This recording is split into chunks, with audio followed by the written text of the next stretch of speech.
Hi, I'm Dean Bushmiller with Expanding Security, and this is Network Firewalls, Principles and Practices. Use or consumption of this material by AI is expressly forbidden. So let's get started.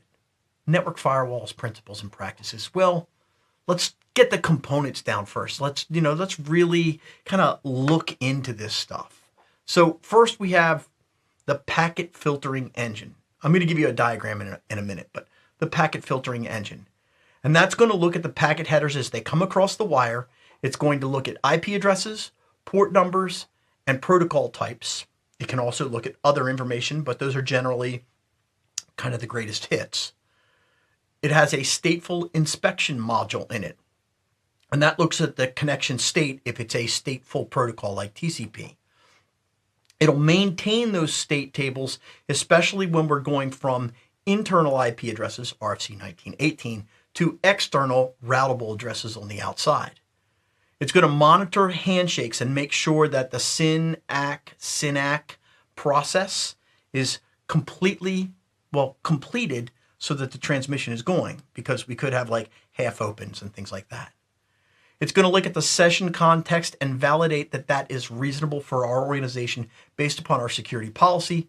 And we may even create dynamic rules for inbound communications where the outbound has been expressed specifically by host on our network. Now we can go past that to the deep packet inspection. That happens a lot on newer firewalls that we're talking about today.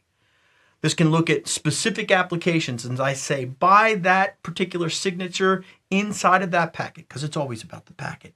By that packet, we know that that's that kind of application. It will decode that application protocol and may even reassemble that information to look and inspect that actual application. If there are any evasion techniques going on, this is where good signatures could make this a little bit smarter firewall. Now, there are a whole bunch of extra modules. They are not the core of firewalls. So let's be clear about that. Those extra modules could be application proxy gateways, network address translation, which is usually there. VPN termination capabilities. We could actually terminate our VPNs inside of our firewall. Sometimes this is offloaded to a separate VPN concentrator. And we could even do user identity integration so that we could make it easier for complex actions to go on. Besides that, what we have is a policy and a logical design that we must implement for our firewalls.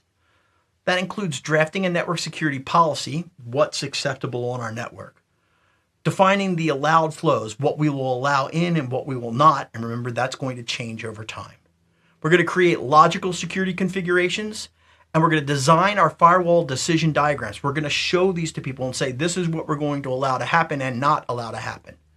We're going to define the security area attributes. So if we have this zone or that zone, what's allowed, what's not allowed, and we'll program that into the firewall. If we have any user group access, we may also set that up. That usually kind of flows into the VPN area. And we plan for default deny stance. If it's not specifically allowed, it's not going to happen on this network. And then we establish an ingress and egress filters, both inbound and outbound filters. And we design a high availability architecture. Now I want to switch over and I want to give you a couple of diagrams here. And instead of doing diagrams, I thought maybe we should do something a little bit different. So here it is. There's our host. It wants to get, look, there's the internet cloud going around. And we just plug it in right there and we're fine, right? Everything's good. That should be just fine. Well, no, that's not the way we do things. What we do is we get Mr. Firewall here and we say, okay, Firewall, you are connected to the internet. So now we've got a nice secure connection to the internet. See, it's all done right there. And we know that that's happening on the outside. And then we say, okay, now Mr. Host, you can plug in to this particular firewall right there. And if we've done all the rules correctly here, we can say no bad stuff can come from the outside and get in. We won't let that in. It'll bounce up against the edge of that firewall and it can't get in. So now we've got our host and our firewall, but this is probably too rudimentary for you all. So what we may do is we might say, well, we need another host in here. We need a mail server. And that mail server, it's going to have different rules on it, because the mail server says, okay, I can communicate with the outside world to talk to other mail servers, and I can talk to the inside world so that a host can pick up its mail. Well, I've configured the interface there, and I've got all these different interfaces. I can just keep on configuring them there. Maybe this isn't such a good idea. Maybe we should do something else, and that's where architecting comes into play. Now I'm going to pull my host out just for this moment in time. I'm going to pull my SMTP away, and I'm going to introduce a switch or a hub in the middle. There's my switch, and this is going to be called the DMZ because it is not supposed to have really anything in it at this point. And what we do is we say, okay, this is semi-trusted right now.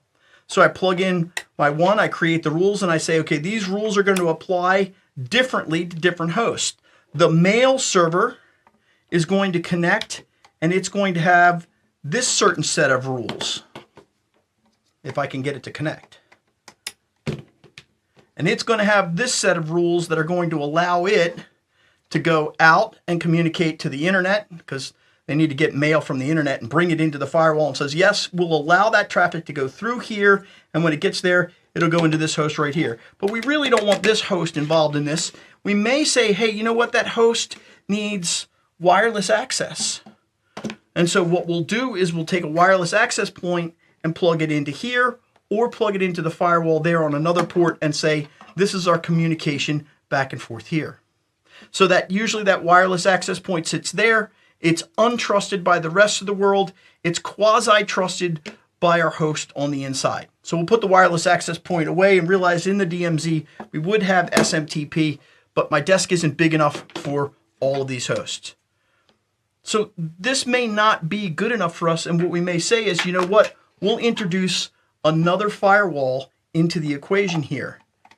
Now what we can do is we can be rest assured that any host that we put inside of this DMZ right here, they won't be able to get through this firewall without going through these firewall rules here. And they won't be able to get out to the internet without going through these firewall rules here. So now what we have is we have a two firewall structure that we're all set up for. There are some other applications that may sit inside of our network. That would be something like voice over IP.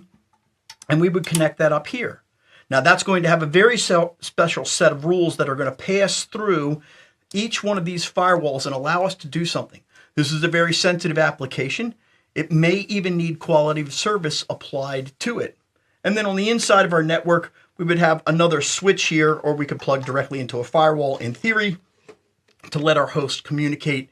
Maybe we even do that through a wireless access point.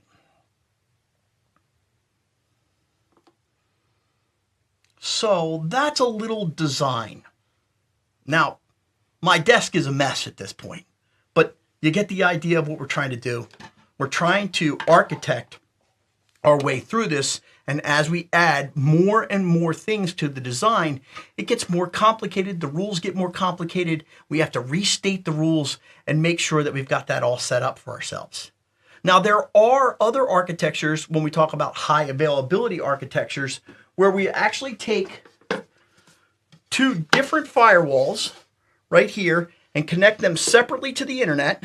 And then we would also connect them separately to a switching infrastructure on the outside, so that if either one of these firewalls died, we would still have filtering, but then the complexity of transmitting that data back and forth between these so that we don't have any interruptions for the clients is going to be relatively difficult. And we'll talk about more about that later on in the presentation.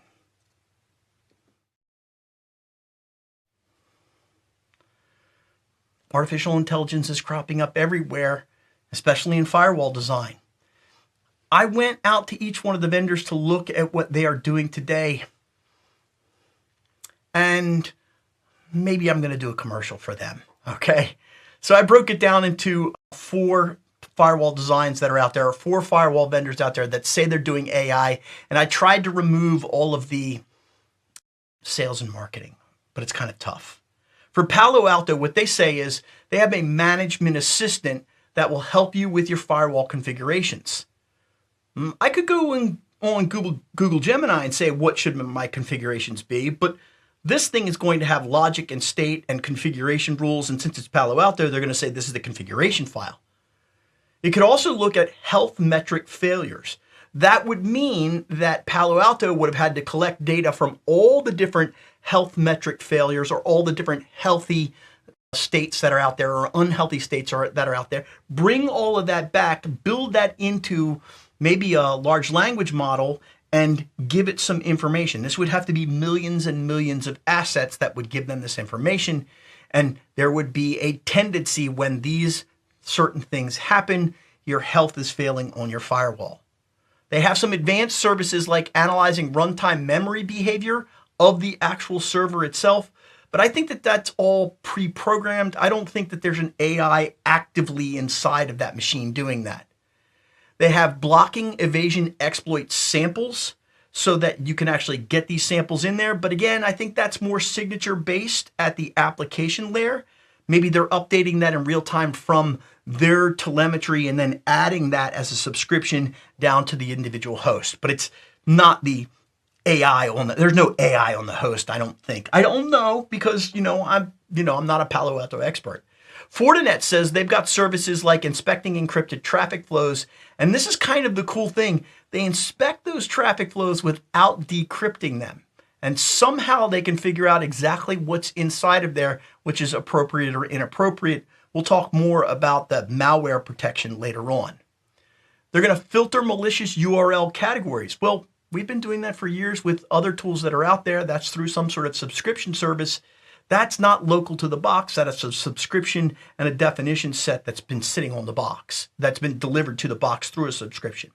They do have a virtual analyst, which prioritizes sandbox file submissions to make sure that we can actively support our clients, but then say, hey, we got to check this out because we're not sure about it.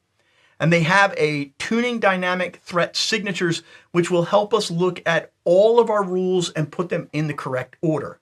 A Checkpoint says they have deep learning engines that prevent zero-day phishing. I think that it collects that data, maybe brings it back to an AI, but I don't think there's an AI on the box. It can block malicious DNS tunneling. Well, a lot of signatures can actually do that. And the definition of malicious and non-malicious all is based on signature. Now, the big girl on the block is Cisco. Cisco's got Snort machine learning detection engine that's automating high priority flagging. And so that will reorder your rules based upon Snort. That reaches over into the intrusion detection field that goes a little bit deeper. They look at their encrypted visibility engine, which I thought they're the ones that actually set it right in the market. They analyzed the fingerprints without decryption. I thought that was actually kind of cool that they explained what they were doing there. They have a Gen AI assistant companion, and this is what you want for generating your complex rule structures. This would take your policy and would convert that into rules written in the correct order, and it would troubleshoot traffic drop events. So that's a little bit about AI and firewalls. I hope you'll join me for the entire presentation.